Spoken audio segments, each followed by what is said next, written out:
Bom, boa noite a todos.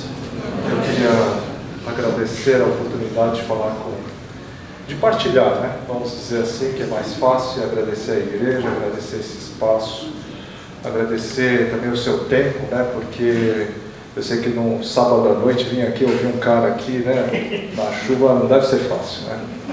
Então eu queria agradecer e queria que ficar mais perto de vocês, né? Porque eu vou falar tanto de acessibilidade, né? Então eu prefiro ficar aqui, já que vocês não vêm ocupar os bancos aqui, então eu prefiro ficar aqui e não ali em cima, porque eu acho que é melhor, viu, pastor? Então vamos ficar aqui, né?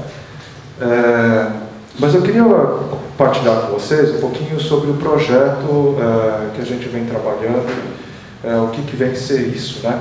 Mas eu queria fazer uma pergunta antes de começar.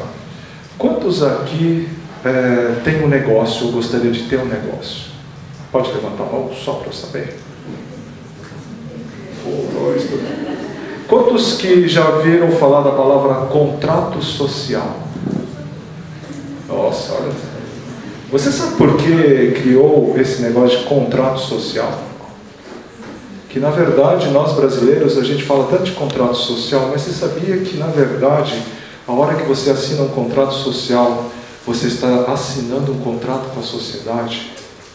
E que seria um pleonasmo a gente muitas vezes falar que eu, por exemplo, sou um empreendedor social, já que no próprio contrato social você diz que eu sou um empreendedor, mas não só empreendo para fazer o lucro e para trazer o lucro para a minha família, mas eu tenho que trazer o lucro para fazer o quê? Trazer sustento e trazer inovação e transformar a sociedade. E isso que é o que você assinou nesse contrato social, né?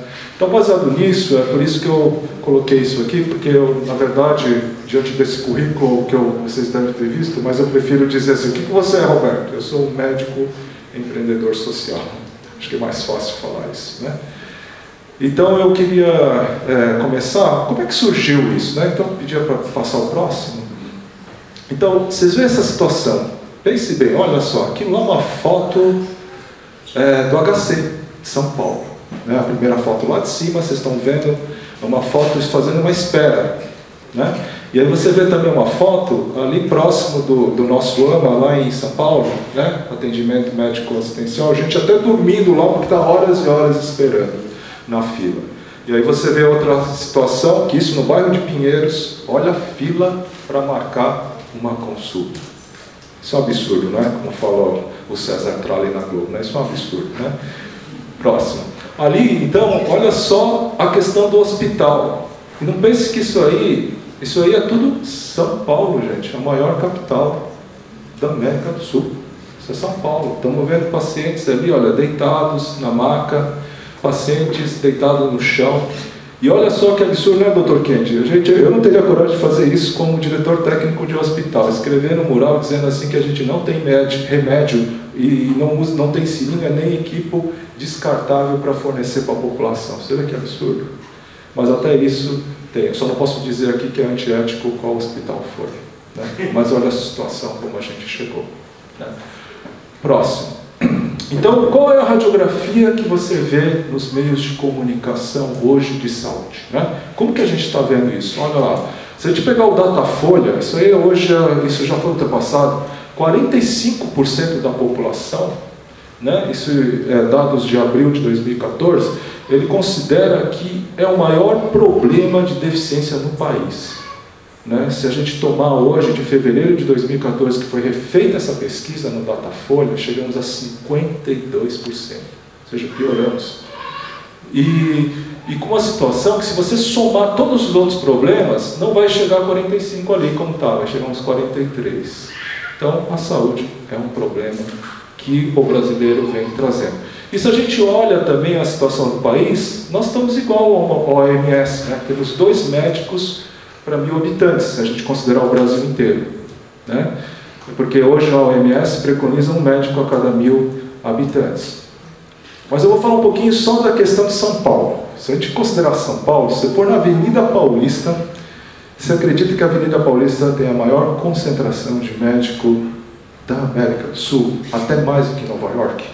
tem um médico por 256 habitantes. Aí você vai na mesma cidade de São Paulo, você vai para Parrilheiros, que é na zona sul de São Paulo, no extremo sul de São Paulo, você não tem médico. Não é? São Paulo. Então, vou nem falando do Brasil. Se a gente for falar do Pará, então a gente não tem nem médico. Se for falar em região amazônica, a gente não tem acesso ao médico. Então, essa é uma situação que nós vivemos, essa distribuição desigual. E o pior ainda é que nós votamos também uma Constituição de 88, em que a gente fala de universalidade. E num país continental como o nosso, é muito difícil nós considerarmos uma sustentabilidade na área de saúde quando a gente fala de cidadania, né? Porque hoje o acesso é livre, né? Mas todos nós teríamos que ter responsabilidade. Com isso, o governo traz os mais médicos, né? Trazendo médicos cubanos para levar para essas regiões periféricas, zonas rurais, para atender a gente. Muitas vezes ele não sabe nem a nossa cultura e ele expõe um gargalo muito maior. Por quê? Porque ele chega e fica desanimado. Né? Por que ele fica desanimado? Porque ele pede o exame e aonde o paciente vai parar? Onde que ele vai fazer o exame? Se não tem lugar para fazer o exame. E ele mesmo, como médico, na zona rural, começa a ver a mesma situação que o médico brasileiro sente quando vai nas regiões mais longínquas, esse descaso que a gente vê na nossa sociedade. Então, expõe um problema muito maior que a média complexidade, onde hoje não apenas 74%, mas hoje, atualizando dados, 76% da população brasileira depende exclusivamente do SUS. Né? Então esse é um problema que nós temos hoje, esse retrato é o retrato do nosso Brasil. Então temos um problema de acesso, mas um problema de integralidade. Quando eu falo integralidade, porque nós temos que pensar que o paciente ele tem a vontade de ser atendido por um médico, para que ele possa primeiro fazer a consulta básica, fazer os seus exames para fazer diagnóstico, e depois então ter o tratamento, e além do tratamento, começar a fazer educação preventiva, para que a prevenção com certeza é a maior relação de custo-benefício para qualquer comunidade do mundo. Então isso é o conceito que nós deveríamos ter de integralidade total e que infelizmente nós não temos essa integralidade, né? Então próximo. Então a saúde pede socorro, não é verdade? E mais ainda, se a gente perguntar o que você, o que nós estamos fazendo com isso, né? O que a gente está fazendo? O que é mais fácil, né? Muitas vezes a gente vai lá com bandeiras, nós médicos da PM, do CRM, né? Dr. Kennedy, a gente vai lá, reclama, faz crítica, faz manifestação, reivindica. É mais fácil criticar, não é verdade? Mas e as condutas propositivas? E as soluções? O que a gente tem feito isso? A gente tem proposto como sociedade civil, até como igreja, ou até como centros como associação médica. Muitas vezes eu até respondo assim, por exemplo, dos anestesistas, falando, nós precisamos fazer alguma coisa para a sociedade, mas a gente tem feito alguma coisa propositiva? Quase nada. E é nessa proposição que eu acho que a gente tem que colocar, e por que não fazer? Por que não mostrar soluções? Né? Por quê? Porque é arriscado? Porque você tem medo? Porque não vai dar certo. Mas se você não tentar hoje, você vai ser o covarde? Então por que não tentar? Né? Então é baseado nisso que o projeto, nós viemos com essa missão de atender o ser humano no seu sentido mais holístico, no seu sentido mais profundo, a necessidade de uma saúde integral, no sentido de tratar, educar e prevenir. Por quê? Porque nada adianta eu chegar aqui e falar para vocês de prevenção. Por exemplo, eu vou dar um exemplo bem típico. A gente chegar lá e falar assim, olha, mulheres acima de 35 anos, vocês têm que fazer uma mamografia, correto? Aí eu chego lá na favela, vou falar isso, na região rural, ele fala, tá bom, doutor, você está falando aí, mas aonde eu vou fazer a mamografia? Adiantou alguma coisa? Você falou.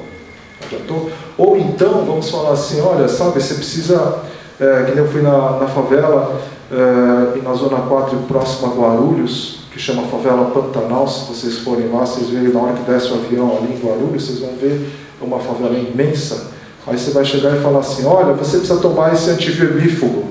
Se a criança não tem nem como calçar uma sandália, um chinelo, quer dizer, você vai dar remédio para ele, para quê? Para ele engolir, depois de 2 meses, de novo verminose, se não tem água potável. Então, nós temos um problema muito grande, gente. Um problema de que a gente precisa começar a pensar a saúde no sentido holístico, no sentido completo do indivíduo. Que nada adianta eu chegar aqui e falar para vocês alguma coisa, falar assim, olha, você tem que prevenir aí, ó, sabe, você precisa prevenir sua dor de estômago, vamos tomar esse remédio aqui. Mas muito mais do que isso, gente. Até a gente vai abordar isso um pouquinho amanhã, né? Aqui de manhã, eu convido a todos também. Mas falar desse sentimento holístico, porque muitas vezes o paciente ele não vai ouvir o médico se eu não der alguma coisa tirar a dor dele, se eu tirar o sofrimento dele.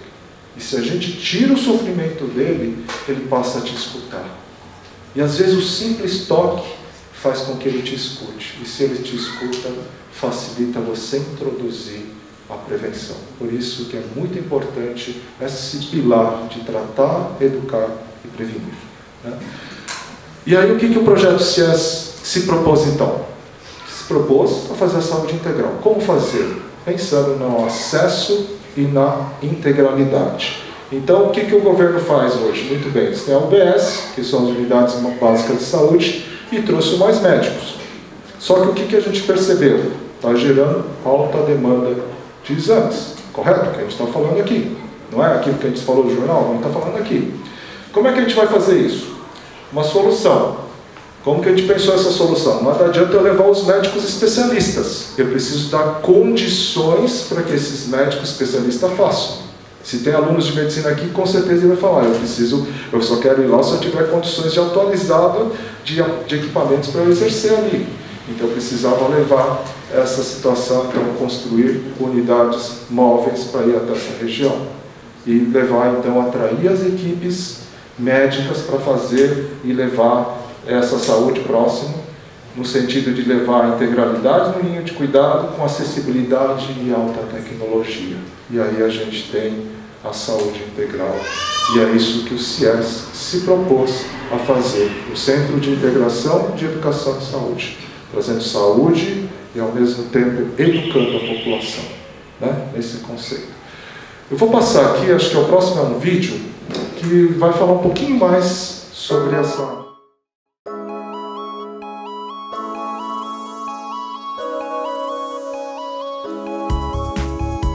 Nós só precisamos ter um local plano, um local que tem uma área suficiente para receber as unidades, um ponto próximo de água limpa, um ponto de esgoto e um ponto elétrico. E todo o restante nós fazemos. São poucos dias necessários para fazer essa movimentação. E a gente tem sempre procurado diminuir esse tempo, reduzir mais ainda esse tempo, e é possível fazer isso. Nós contamos com uma equipe numerosa, né, que nos auxilia bastante nisso. Então, apesar da complexidade, temos uma equipe competente que facilita muito o trabalho.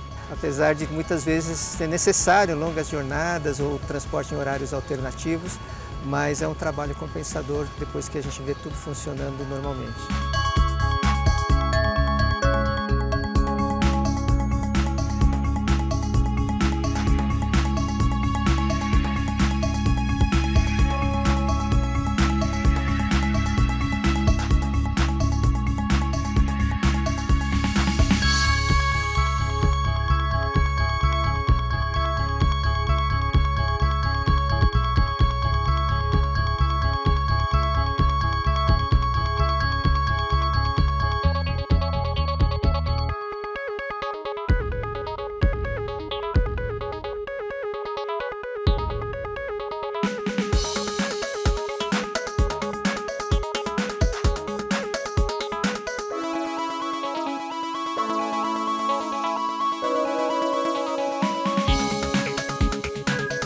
O resultado ele deve ser reinvestido no social, para que possa crescer e replicar e fazer um modelo sustentável.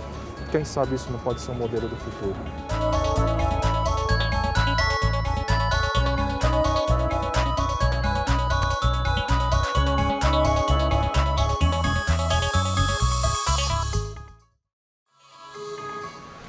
Então, isso é a nossa alta tecnologia, uma coisa meio doida, né? De fazer uma carreta com um centro cirúrgico, né?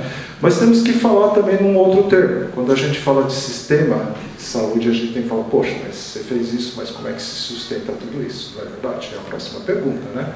Então, o projeto, ele é inovador não apenas na questão de tecnologia, mas ele é muito mais inovador na questão que é isso que eu venho aqui falar com vocês, dessa gestão compartilhada.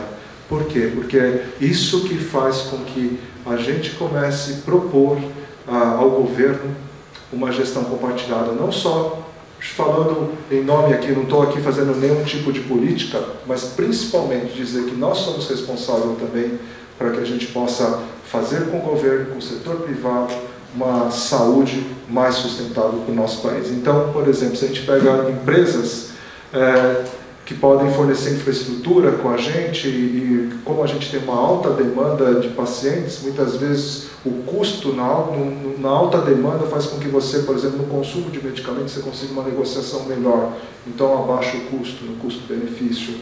E ainda mais como nós somos uma organização de sociedade civil de interesse público, nós temos renúncia fiscal, então muitas vezes o empresário pode fazer doações e muitas vezes ele ter um incentivo fiscal nessa doação. Isso é o setor privado que pode nos ajudar, como por exemplo a Olympus veio aqui com responsabilidade social, o presidente do Japão trouxe todos os equipamentos e doou em cerca de $1 milhão em equipamentos de alta definição em endoscopia, um exemplo disso.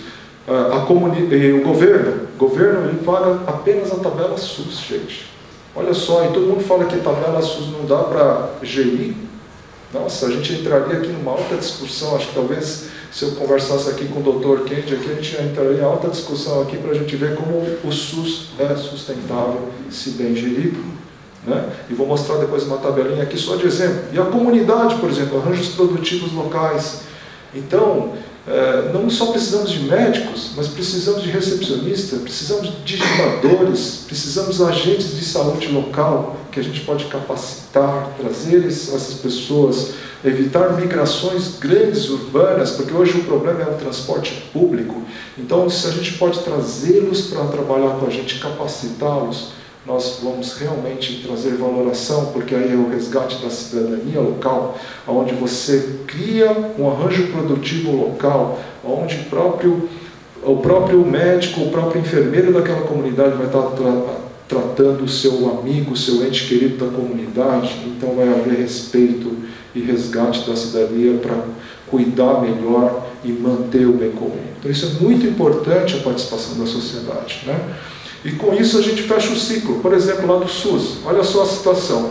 Todo mundo fala, a tabela do SUS não funciona. Tá bom, pega aquele código lá, 24,20, eu pago o médico a R$21. Como é que você fecha a conta, Roberto? Não dá. Porque, por exemplo, um laboratório paga hoje o médico de R$18 a R$21, o ultrassonografista. Então não fecha a conta. Mas se a gente pegar uma linha de cuidado, onde tem a consulta médica, a consulta do profissional, por exemplo, de enfermagem, que vai chegar a R$40,50.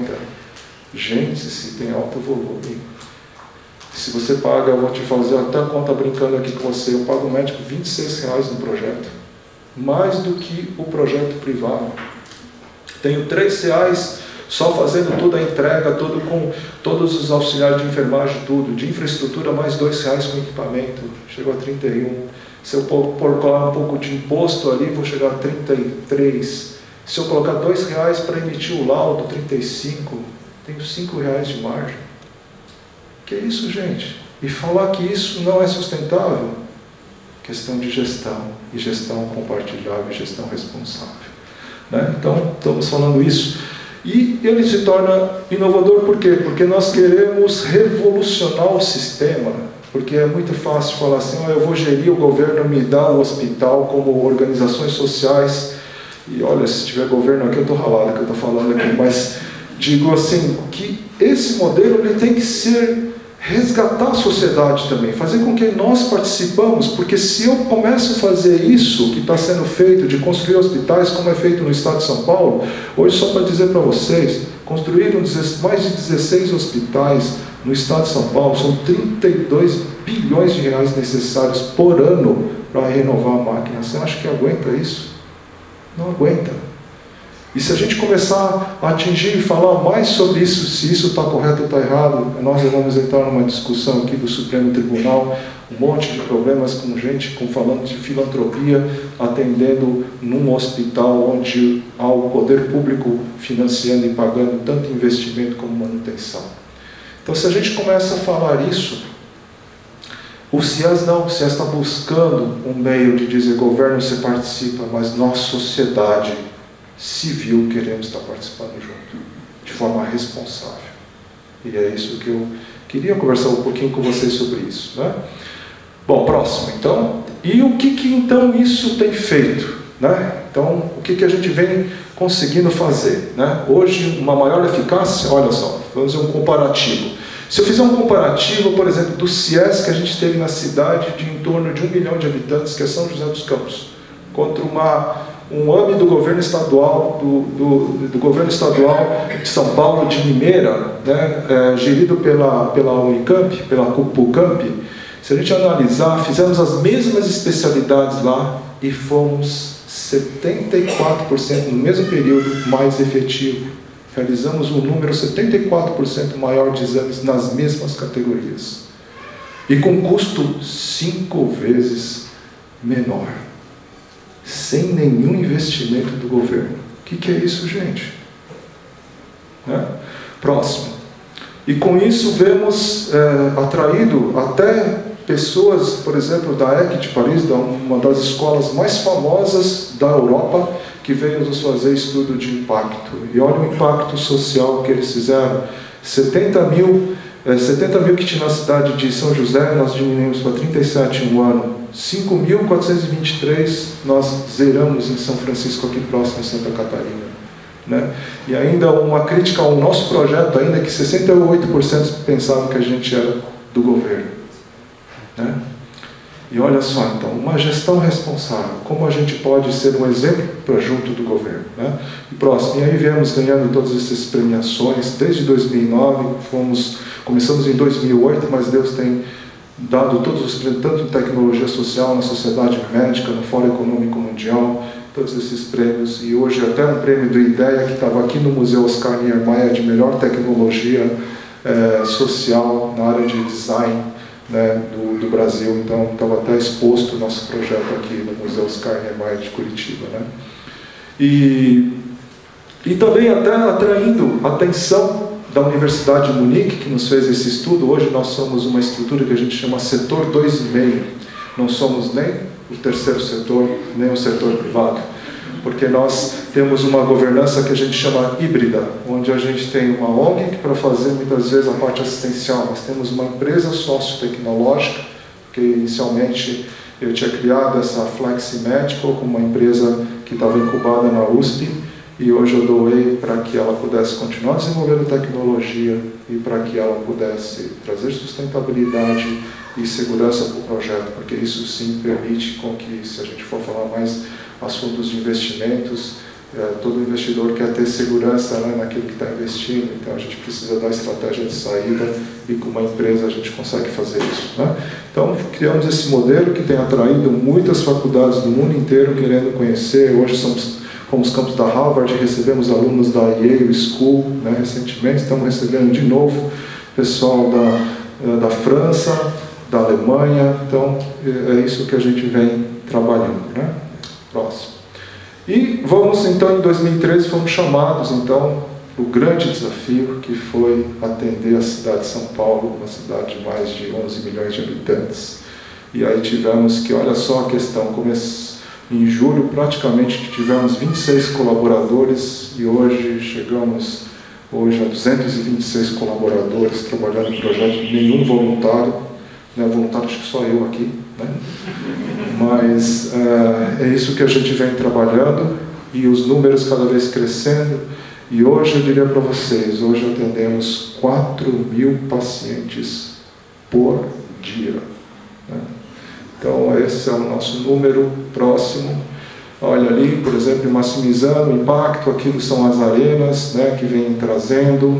Né, nós criamos uma política pública junto com o governo do município de São Paulo, fazendo do governo Haddad uma certa móvel, e estamos atendendo, diminuindo a fila, e vejam os resultados de impacto social que a gente começa a ter, né? Porque o importante é esse vermelho que eu estou falando, né? Que a espera de exames que era de 4 anos caiu para menos de 30 dias. E o mais importante, 95% de satisfação do usuário. Que bênção, né? E principalmente, onde a gente vê um problema de produção, de trabalho, a pessoa que é trabalhador de casa e ganha pela sua diária. Você já pensou? Porque se pensa em São Paulo, você sai de lá para vir até o centro de São Paulo, você gasta umas 4 horas. Vou dar um exemplo. Se você estiver em Parreireiros, por exemplo, que é a cidade que eu falei para vocês, e for para o centro, ele vai gastar em média em reais, ele vai gastar R$ 3,65 pelo chamado bilhete único, mais R$ 3 pelo local. Então a gente está falando aí em R$ 6,65, correto? Só que ele vai fazer R$ 6,65 mais R$ 6,65 do seu acompanhante, né? Então a gente está falando aí quase R$ 13,30 por aí, né? E se a gente falar que ele ida e volta, a gente está falando em quanto? Quase R$ 27,20. Se a gente falar que ele for comer um Guaraviton, que vocês vão dar risada para mim, e comer uma coxinha lá no HC, na fila do HC, ele vai gastar em torno de R$ 6. Se ele pagar do acompanhante, mais R$ 6, R$ 12. Ele está pagando R$ 38. Ele está deixando, e fora o que ele está deixando de ganhar, que ele não foi trabalhar na casa do patrão. Você imagina quanto impacto social com pequenas coisas a gente pode fazer? E o paciente, nessas vezes, ele vai para marcar a consulta, marcar um exame. E aqui não. Nós vamos até ele. No máximo, ele vai gastar R$ 3 de transporte local. E a gente vai dar o resultado na hora. Ou seja, é um exame que você está levando e o quanto isso de impacto social isso não causa.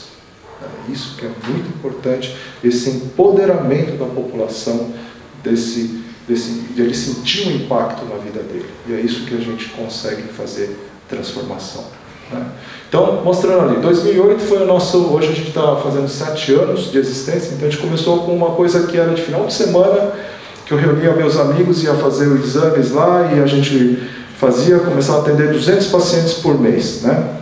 E a gente tinha uns 5, 6 colaboradores, todos, maioria voluntários, e aí hoje, em 2014, nós estamos com em torno de 34 mil pacientes exames realizados por mês. Hoje isso já está defasado, chegamos a quase 80 mil exames por mês realizando, e chegando a muitas vezes agora uma cifra de 308, mas na verdade, mais corretamente falar, 320 funcionários hoje trabalhando, todos contratados no CIES, trabalhando com a gente. Então veja como, e você acha isso possível? Eu acho impossível. É só pela graça de Deus e fazendo uma gestão pela graça, né? Então, essas são as nossas projeções. Estamos sendo procurados por vários investidores também para trabalhar, mas sempre tendo muito cuidado na escolha do investidor, porque acho que tem que ter um investidor do bem, não um investidor que venha querer fazer lucro sobre lucro. Porque aqui a gente não está falando em lucro, a gente está falando em lucro, falando em resultado, mas para ser reinvestido no próprio social. Para dar sustentabilidade e escalabilidade, né? Isso sim é empreendedorismo, né? Social. Próximo. E é isso que a gente vem falando, né? Então a gente vem querendo buscar mais parceiros, cada vez mais, trazendo essa situação de fazer licenciamento e certificação, com, por exemplo, os municípios que queiram nos convidar para entrar junto e levando tecnologia e até aplicando o treinamento de um programa social de saúde preventiva, né?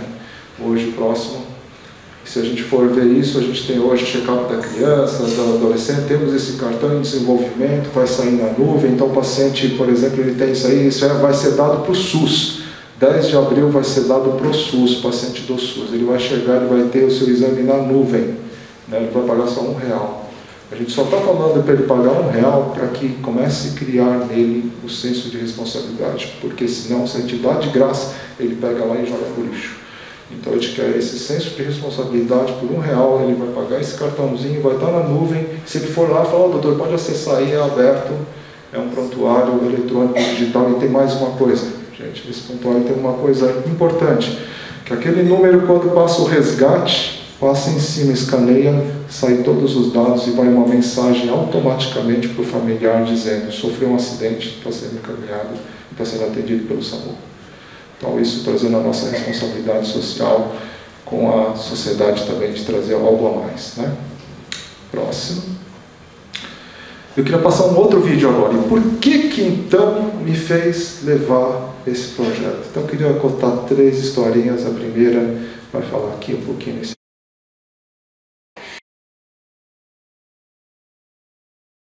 Você vem pela carreta, são já preparadas, são atenciosas, são amigáveis. Você vai para o SUS, eles olham assim para você. Vai lá, faz. Fica assim, muito frio. Conversar, falar um bom dia com o doente, falar como que o senhor está. Utilizar a tecnologia que a gente está incorporando na carreta, não como um artefato de eu distanciar do doente. A gente quer que a tecnologia seja para que dê mais tempo para o médico conversar com o doente. Meu pai estava sofrendo de um câncer de laringe e a gente não tinha para onde levar, e a imagem que mais me fica é aquela imagem que meu pai estava numa sala. Você imagina uma sala onde um monte de pacientes ficam jogados naquele leito, sem nenhuma preocupação em querer limpar o paciente. E aí você tem lá o seu pai gritando, falando assim para você: Beto, Beto, me tira daqui, deixa eu morrer em casa. E de repente você se vê ali numa situação muito difícil de tirar o teu pai de lá. A missão principal, pessoal minha, eu diria que a missão é com que menos pessoas atingissem o estágio que meu pai ficou, um estágio avançado, sem ter chances de uma condição melhor de tratamento, né?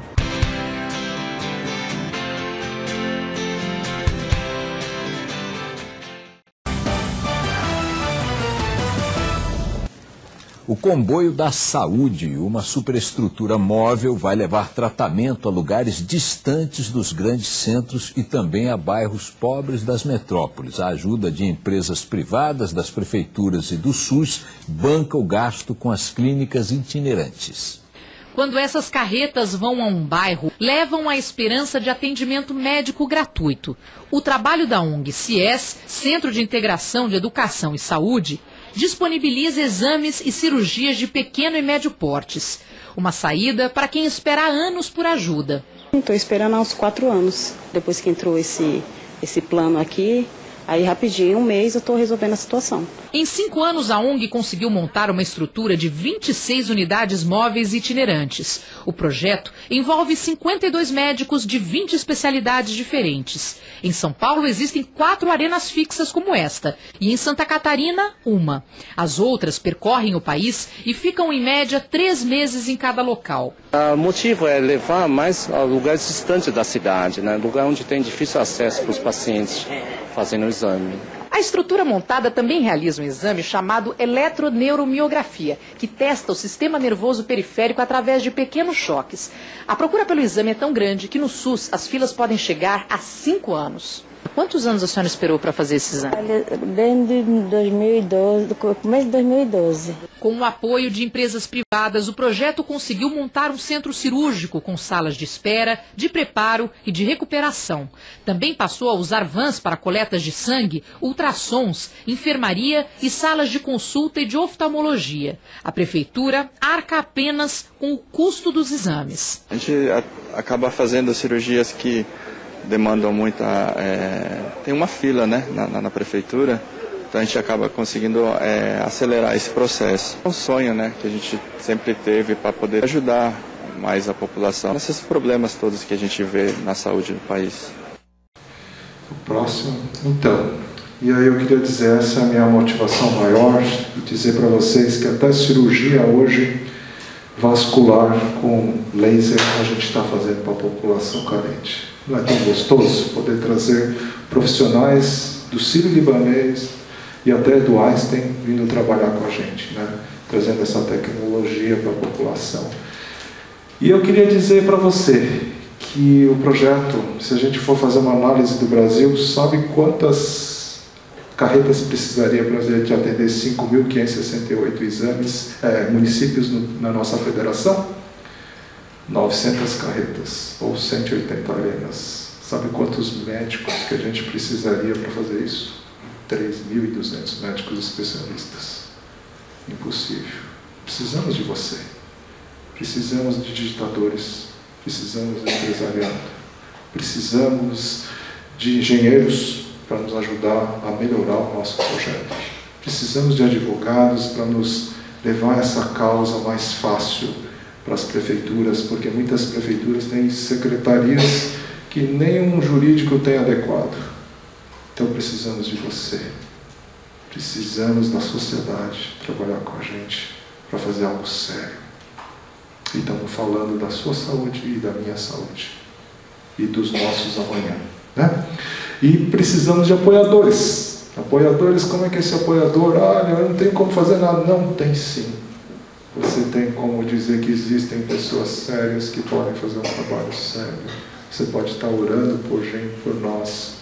Você pode estar nos ajudando a disseminar esse conceito da necessidade de pensar numa linha de cuidado, de uma linha realmente preventiva.